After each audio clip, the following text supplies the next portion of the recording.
Well, we captured some prisoners and we can ransom them. So let's try it. And they reject it. Oh, fuck you guys then. And what are you?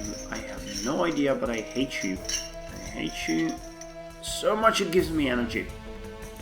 Well, anyway, before we move on to the battle at Obia, which is gonna be way more vicious and way more serious, I want to show you guys something. There was a question by some of you about what does experience does to certain units. So let me show you. These are the basic Scuda Druna Barata, the basic archers. They have a melee attack of 6, missile of 6, defense of 8. But if you look at the experienced ones with the 1 experience point, they have melee attack of 7. Same missile and defense skill, but you know, melee is increased. Now if we look at the more experienced ones, you will see that they actually have no difference at all. 7, 6, 8 and hit points 1. 7, 6, 8 and hit points 1. Okay, so the second level with the archers does nothing. Well, good to know. What about another third level? Do we have third level archers somewhere? Yeah, we do here. So they have 7, 6, 8 again. Wow. So these guys don't gain much from their experience. What about here? Do we have on here? Okay, now we have. Okay, here we have the even better ones. Now they have 8, 6, 8, and so on. So they, you know, it's uneven, and as far as I know, it's different for each unit. We can check it here. Actually, if we would recruit a new unit of the Scuda Barata, they would have melee 4, missile 6, defense of 12. But guys with a bit more experience have 5, 6, 12. And here we had what? 5, 6, 12.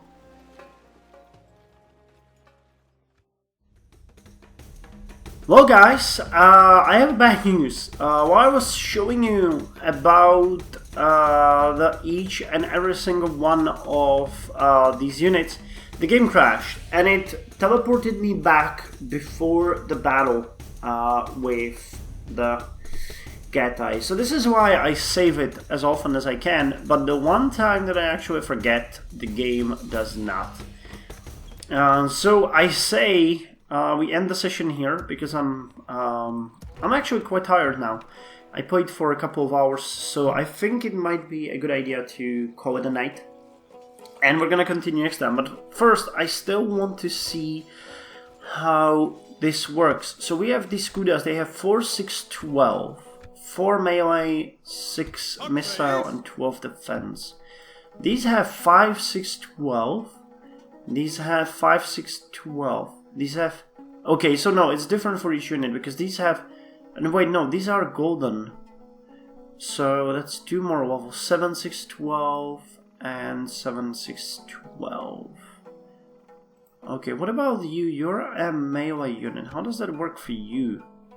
We should be able to see... So you have 8, 4, 18. When you get a bit of experience... You have 9, 4, 18. And if you get even more experience, you have 9, 4, 18. So that's interesting. I never realized it probably only increases the melee attack, the experience. Well, that's great, you know. Like in the original Europa Barbarorum, what it did was it gave +1 to all. Attack, melee, attack, missile, and defense. So you end up with these incredibly strong, ridiculous units that were just so overpowered. So I'm glad that it doesn't work that way here. So Christopher they have 1 golden wedge, so it's like experience level 7. They have 13 attack, 21 charge, and 9 defense. And if we look for the new ones, they would have, yeah, 10 attack and 9 defense and 21 charge. So 7 levels of experience basically translates to what, 3? 3 bonus to melee? Yeah, 3 bonus in attack.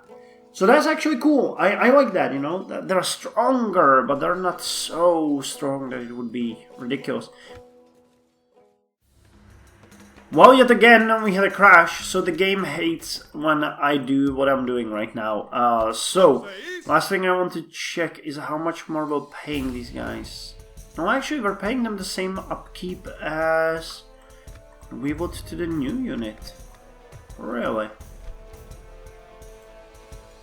Well, that's interesting. Okay, so that makes sense. They give you a bit of a boost, but you pay the same upkeep for them. I'm happy with that. I'm happy with that. And on that matter, as we had literally number of crashes in the last few minutes, I'm gonna end it here. I'm sorry that we didn't get to take Sinope. The game had other plans for us, but I will not stop this campaign until we own both Kopedava and Zermezegetusa.